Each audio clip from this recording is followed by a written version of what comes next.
Welcome to the Groove Loops podcast. Today, it's just us three, no guests. And we thought we'd talk about something that has been doing the rounds, especially on YouTube. And that's the Giacomo Tura scandal. I mean, do you guys know much about it? We spoke briefly about it, but John, have you heard much about it? Could you give me an outline, please, Dan? I'll give you an outline. Basically, do we have show notes? If we have show notes, we'll put it in the show notes, and that's to watch Danny Sapko's video. He's a brilliant bass YouTuber. He's a really good player, but he just does sort of comedy sketches. But he's called this guy Giacomo Tura out alongside a guy called Levi Clay, who I sort of know as well. He writes books for Fundamental Changes, who John and I know. He's a great transcriber. And for years, Levi has been talking about basically guitarists that usually shredders that everyone loves, and they've got hundreds of thousands of subscribers, but they don't play their parts. They're either miming or and this is kind of what I wanted to talk about today. Get your take on it. I think it's going to be fairly similar to mine. Or what they do is they play their part at 50% speed, half speed, and then they speed it up, and then they mime to that, and that's their whole thing. And I mean, just even talking about that, I come from an era which I know you guys do as well, where you didn't have that. And if you wanted to learn to play, you learned to play, and that's what you did. But so anyway, yeah. Danny Sapko did this video on this guy, Giacomo Tura, who, I mean, he did sort of three things. One was the slowing down and then speeding it up thing. The second was taking YouTubers that have got like hundreds of subscribers years ago, taking their solos and using them exactly, not burying the credit or only giving them credit once he was called out for it, but then selling their tabs, like the exact transcription that was not his. And I mean, there's a couple other things as well. I mean, we can maybe get into this talking about the music industry and pitfalls and this and that. I'm just disappointed that a musician has done this. He got a lot of endorsement deals off the back of it. He got free guitars, which he would then sell on his private Reverb thing. And this guy's got, I think, nearly 800,000 subscribers or followers on Instagram. I think he does very, very well on that. But there's so much to unpack here. He's collaborated with loads of really great musicians, none of whom clocked it. Or if they did, they still went along with collaborating with him because he's got enough followers to maybe help them along a bit. And it's just the whole thing's left a real bitter taste in my mouth, really. Just, you know, taking shortcuts, deception. I mean, we can talk about all these things like miming. I don't know, but yeah, so that's it. I think for me, the main thing is authenticity, and I want to. I mean, I think we all do, but we all want to be authentic in what we do and make sure you've done the best possible job. And it almost, I'm just saying the obvious here, but putting it out there, it just sounds cheap and inauthentic. But I don't think it is the obvious now. This is what really shocked me is I went down a rabbit hole with it and I watched all the different, you know, great YouTube videos, including the, you know, some of the original guys who were ripped off, who are now quite big YouTubers. And I think one of them was so despondent about hearing his music for someone else's audience and not being credited. I think he gave up for like a year. But, you know, they were really gracious, I think, in their response to it. But I read a lot of comments, and then I read a couple of other articles that there's a sort of new generation of music listeners that they don't care. They don't care that it's mimed. They don't care that the original musician can't actually play that stuff. And it made me think we've also got AI, which is going to make things, I think, a little bit worse. I mean, where do you draw the line? What do we need the artist to be creating the music? I would say yes. I mean, I'm a bit old school. You just said state the obvious. For me, it's really obvious. You learn your craft, you learn your instrument, you learn to be able to play the things, especially that you're portraying you can play. Isn't that not the most obvious thing ever? Apparently it's not, you know. That's the thing. Then what's the point? What are people getting out of it if it's not the person producing the music? I don't really get that argument. Could they argue that, you know, I think with MIDI, I mean, you're the synth guy, Gary, but I've done it definitely before with MIDI, where I've used it to to mask the fact that I'm not great on keyboards. You know, so you do that, and I think that's kind of accepted. I think the thing with an instrument like the electric guitar is that this is why it's caused controversy. Or bass guitar, you know, you don't do that. But are we going to get to a point where maybe it's accepted that you can slow things down and then speed it up as if you're playing that? We see it. I think we see it a lot now. You see a lot of the YouTube and Instagram stuff. It's people not really playing. I personally think that's a line too far. Should I put something in the mix here then? Yeah. Is it? So I think it is different, but could there be an argument to say it's any different from me if I was creating a web page to use, instead of my knowledge of HTML, of using AI to generate that code? Yeah. I know it's slightly different, but do you think the principle's the same? Yeah, that's where we're at this point, aren't we, where everything's changing? And I don't know. I know exactly what you're saying, but I think so. Is it the AI mindset? Yeah, it shouldn't, but I don't think it should be put into. I don't. Why am I saying that? Oh my god! I was about to say I don't think it should be used within art. Yeah, there's a few things. If you're ripping someone's art off and not actually doing it properly and then charging for it, obviously that's not good. That's a really bad thing. There's no argument against, you know, that's wrong. Don't ever do that. That's just a terrible thing to do. You know, give people credit.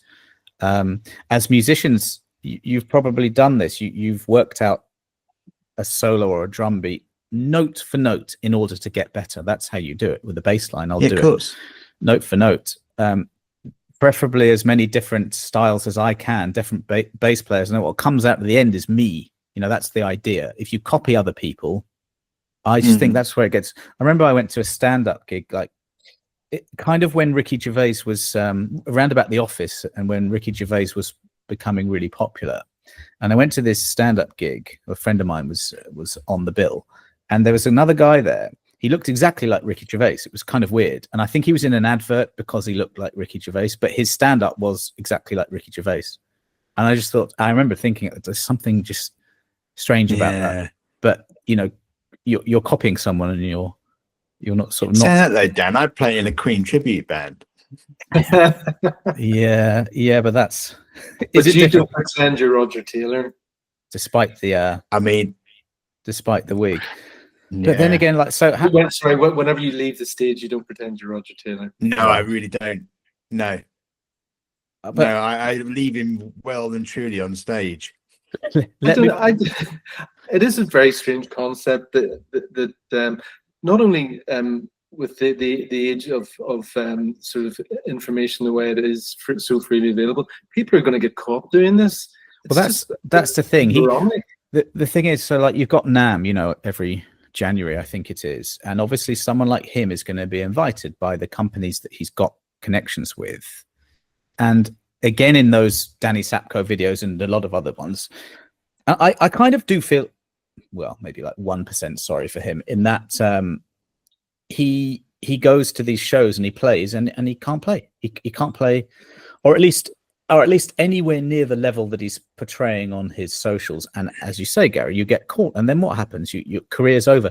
And I don't want to pick on him, just on him. I mean, I wanted to bring this up as a topic because if you follow the rabbit hole, there are loads of other guitarists not doing the stealing thing. That's unforgivable. But the slowing down and pretending you can play something you can't. I mean, imagine if we turned up to a session, John, and and we couldn't play. I mean, it would be incredibly embarrassing. You're never going to work again. I mean, it's just no. But I think there's a new breed that can make their living just doing these sort of clips, and the companies as well. I mean, the companies got duped and in a way look a bit stupid because.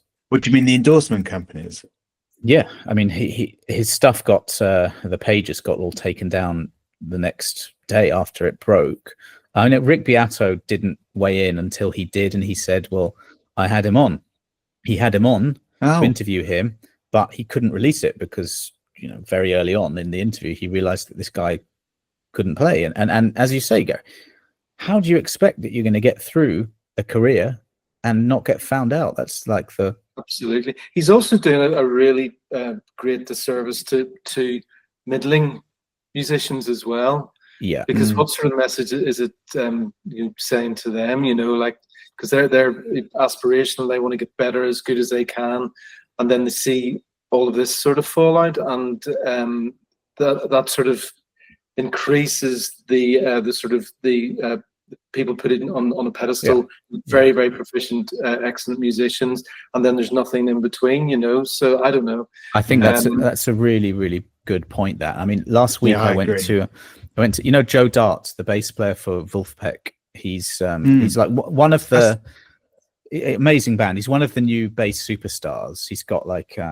you know, Music Man deals. He's got his own bass. He's got, I think, 3 or 4 of them. Like, he's one of the guys really at the moment. And I just thought at the end of this clinic, I got to meet him as well. Like, just a really lovely, humble guy, incredible player, very steeped in the greats, Bootsy Collins, Francis Rocco Prestia from Tower of Power. I think he's 34 years old. So that's not young. It's not old. It's right in that sweet spot. But he's done the work, right? And I did think, especially after this Giacomo thing, the bass community is very different from the guitar community.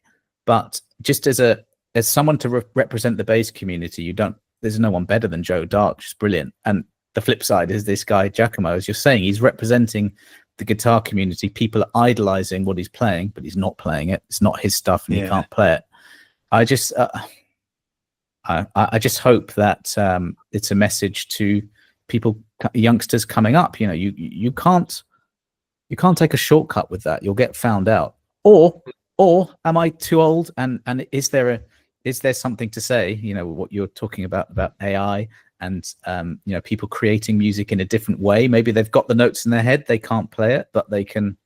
Maybe it's a valid thing. I don't know. Maybe I'm wrong. Maybe, you know what? This will come back to this subject, but it's a slight tangent. Right? Go on. I was going through the loft yesterday in our house, trying to clear it out, and I started off learning the trumpet for about probably about 9 years or so, and I found all my old trumpet books and all the music theory and everything like that, and I was looking through them. I remembered every piece that I was reading, and I remember my mum used to make me sit down for about 45 minutes before school in the morning to practice my trumpet to get it done. I mean, the neighbours probably, they actually didn't mind. They said they quite enjoyed it. I bet your siblings hated you. Yeah, exactly. Alarm call. Yeah, alarm call. But it brought it back to that place of that hard work that needs to be put in. And when I was learning, like us all, there was no quick fixes. There was no YouTube. There was no... You know, like you want like a quick fix these days of, I remember when I was teaching drums, you had to sort of to try and almost grab someone's attention, show them something that would make them go, wow at first, you know. And that doesn't really, well, no, it does happen still. But as you're saying, it goes completely against the whole mindset of what you're talking about now, speeding things up. I just don't. And the thing is, John, that this guy will have worked hard anyway. So he's worked his arse off, and he's ripped people off, and he's fucked his reputation. Yeah. It's just idiotic. But the thing is, he did an apology video, which wasn't really an apology. And on his YouTube channel, which is separate to where his followers are on Instagram, he's now deleted the YouTube channel. And he's scrubbed all the negative comments from his Instagram. Like, I don't want to pile in on the guy, but, you know, he's got a career to make. But I just don't think that's the way to do it, to dupe people and to deceive them. But he's got so many fans. And that was the disappointing thing for me, was reading these comments and just the amount of people defending him and just, you know, saying it's, you know, you're just jealous and all this kind of stuff of this guy. But yeah, it's kind of like scary times, really, because I just don't think it's a good... I always think, you know, of my daughter 7, she's not interested in any of this stuff, but when she is, I don't want her to be looking at stuff like that and thinking... No. Well, I mean, I think the guy's a fraud, I'll say it, and I don't want her, you know, thinking that these are the people to look up to, but it you know, to move it somewhere else. I mean, we have this with models that don't look the way they look. And today I saw this this video on a channel that's got 140,000 subscribers, right? And it's basically this beautiful woman talking about this story. It's narrated, and there's this story going on, and they promote skincare products and they make loads of money. The model is AI, doesn't look it, looks amazing. The narration is AI, the story is completely made up, and the whole thing is fabricated, and people fall for it and they make money off it. I just think that's the kind of place where it's not just music, it's happening in lots of different areas. And I don't know. Have you noticed the AI narration voice? There's like 4 or 5 of them now, and you hear them, and it's all this like, John found this baby squirrel, and he nursed it back to life. And by the end, there's a fully fledged squirrel, but like John is changed. John is like a different race, like halfway through, and the squirrel's like a seal at the end or something. And they're done so badly, but people are commenting. Millions of people watch these things, and it's the same. I think it's that same thing. It's got the technology to do it. There are people out there that can be your audience. You can sell. I think it's just a bit immoral, really. And I suppose part of the reason why it's like some of the audience who are defending him, they will basically subscribe to the notion of it's about attaining success and numbers and engagement and stuff. That's the important bit. Yeah. Maybe not the sort of the ethical issues that are sort of being challenged, you know. So it's I don't know if that works in music though, but well, maybe it's too old school to say that, though, because we all came from being in bands and playing live. That was the thing, and listening to live players, and that's where you can do it. And he can't do it because he's got this incredible band and they do all this funk stuff, and he hangs on to the unison lines, but he doesn't do any of the stuff that he does on his videos because he can't. And I just, I think he gets found out a bit there. And shouldn't it be the other way around? You make your success first by doing the thing. But he's done it the other way around. Well done. Yeah, but again, it's I don't want to pile in on him, and he's not going to be listening to this anyway. But it's just an interesting thing. But let me put it this way with miming, John. How many miming gigs have you done? Probably quite a few, right? Like, if I've done any adverts or TV work, it's usually miming. I did like 4 gigs with Rod Stewart, probably like 15 years ago. And at that time, I was doing like a few miming gigs like this on TV. And I would never really tell anyone, but people would, like my granny, it's like on the phone, I saw you on TV. It would be stuff like that. And then it's like, oh, you're playing with Rod Stewart, aren't you amazing? And it was Strictly Come Dancing and maybe Graham Norton, some other big UK shows, and you get loads of kudos from it. And I used it to help me get a couple of little deals and stuff. I would always say TV sessions, I would never ever tell anyone or write that I've played for Rod Stewart. I didn't play one note. Everything, I think, was plugged in, but that was it. It was just all.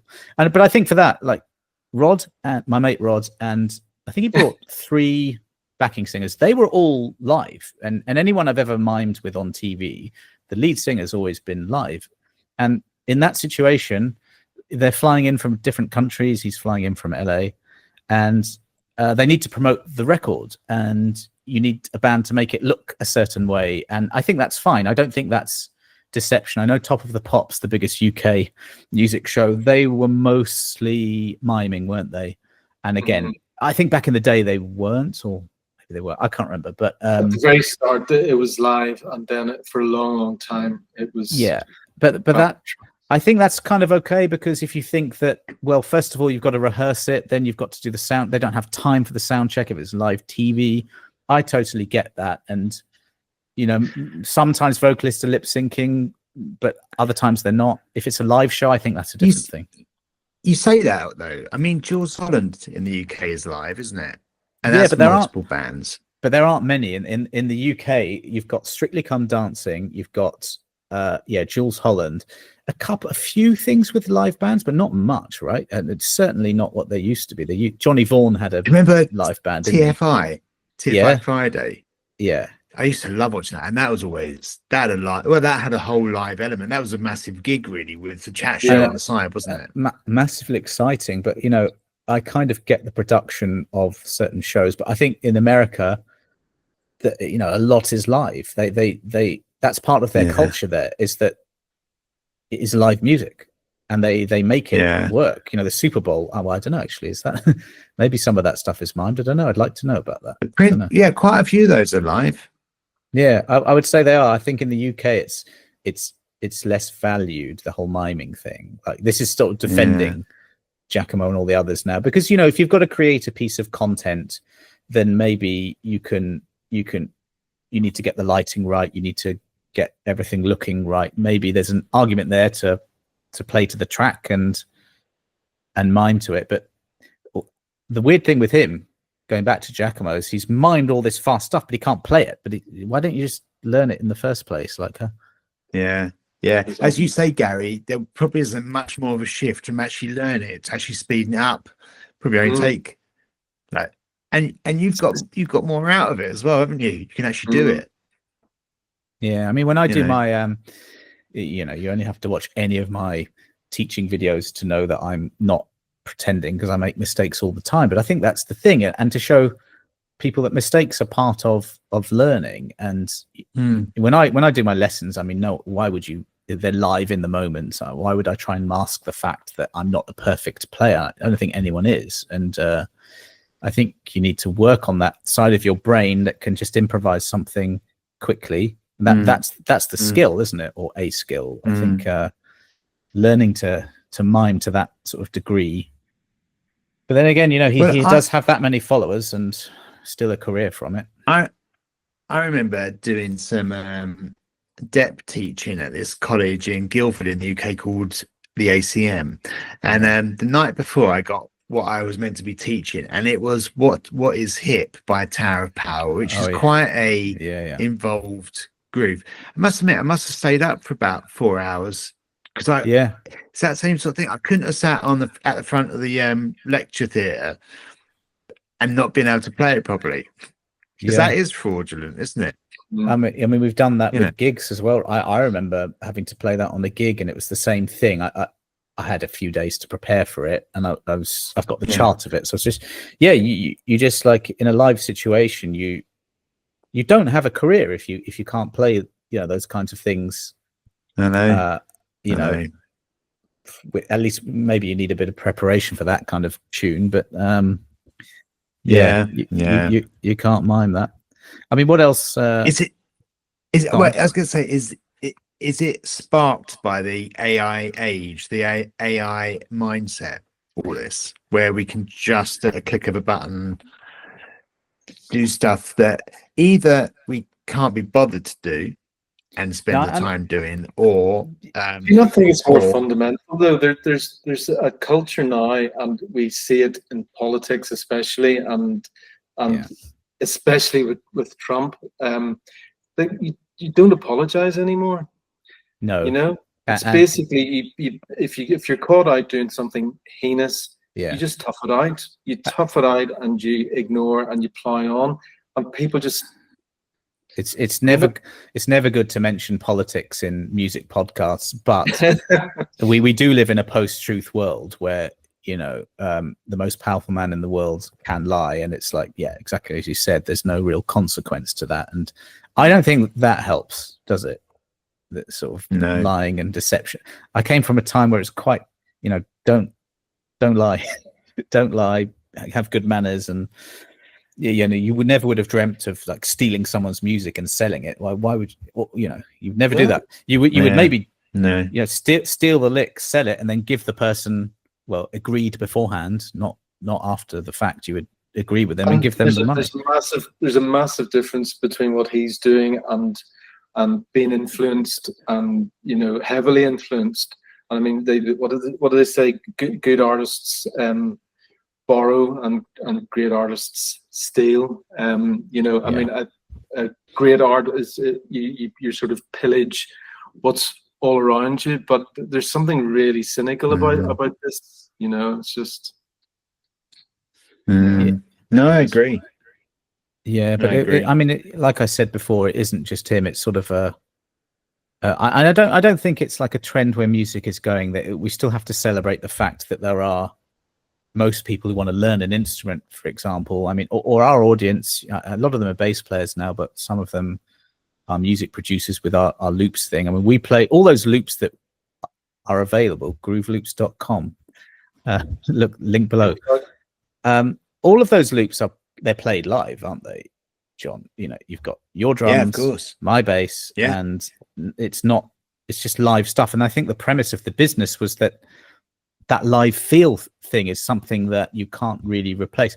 And I think that's with this AI narration, something's off with it, and the AI model in that, something's off with all of that stuff. I mean, maybe 10 years time it's going to be perfect and we will all be out of a job, but I have to put my hand up and admit, though, that maybe I'm a massive hypocrite, because I use ChatGPT for my social media stuff, or at least I was.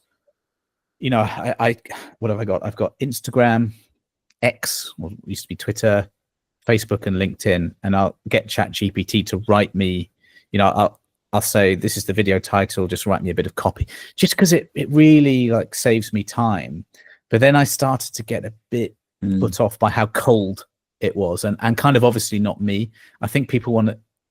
People can tell there's something off. It's like if the plastic surgery on someone like Michael Jackson, you can tell something's not quite there. And and maybe that's not a great example, but the human eye and ear can tell. It really can just tell if something's just off and not quite right. I agree. And I didn't realize he had some work done. Yeah, well, apparently Gary, once or twice. Take a closer look. But I just think at the end of the day, I don't know. I'm not struggling with the ChatGPT thing. I do use it to help me a bit, but I do sometimes think there's a voice there that isn't my own. I mean, it's helping me. I think of it as like an assistant or something. Because my business, I don't have a team. I don't have, there's not enough money to have a massive team of a copywriter and an editor and this and that. And that's where am I being a hypocrite here, saying that, well, it's okay if you're a small business owner to use some of these things? And maybe Giacomo would say, well, I'm a small business owner, I can use these. I don't know. Yeah, it's something quite different there, though, Dan, I think so, and I hope so. But like, if I, as a bass player, if I was writing these books and courses, but I couldn't play the thing that I'm teaching, that's deception, and that's disgusting. Just to be able to, for people to think, I want to play like that, but I can't play like that. I think that's fairly clear that fraud. Do you remember all the? I think so. Milli Vanilli controversy back in the day. What was that? Remind us. They're two singers, and it turns out that the producer of the act played all the instruments apparently, and did the vocal as well, and they were just two pretty dancers basically, and it's just like, so what, but it ruined their career. There are loads of examples of that, of like people. Boney M back in the day, in the 70s. It's not same thing. It's not the same, and I probably just in case I won't mention, but it's a big artist, and the artist was doing an album, and I wasn't working on the album, but I just happened to be in the studio with someone else, and it turned out that there was just one note on the bass that just wasn't quite right, and the album was coming out. So the producer was like, "Oh, you play bass?" I wasn't there for that at all. It's like, "Can you just play that one note?" And so I've technically played on that album. I'm sorry, I've got to be so vague just in case, but just to respect all different parties. But that was me playing that one note.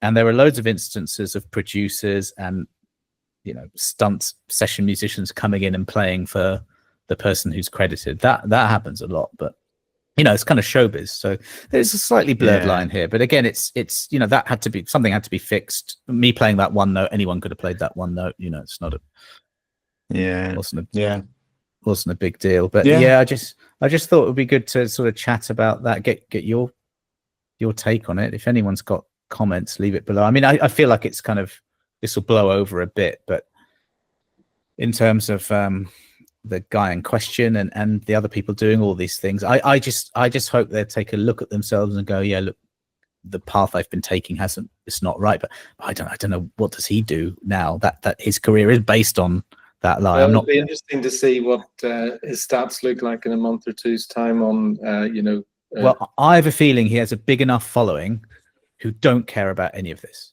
That's the slightly depressing thing. I mean, anyone watching this, us guys, we're sort of like, we love music. We're passionate about it. It will always at least, engender this debate, and we're passionate about it. But they're just like, oh, he looks cool. He's got the cool shirt. There's the music. I'll go to his show. I mean, they're not going to care. So it will be interesting. You're absolutely right. It's where he finds a new niche in playing it at medium speed and then slowing it right down. It's a new movement. Yeah, that would be brilliant. I would get on board with that. But I guess endorsement wise and things like that, that's not going to happen. But it is a bit annoying. Like you do have to do certain things to get a following, and then doors open. But I think just everyone, honestly, like I think it's the case with a bit of everything in online now. You have to be so careful about what you consume. That video I watched today with that guy exposing the AI model and the story and everything, it's like you can see. I mean, that channel that he was exposing, they make lots and lots of money through affiliate links of the products that they're.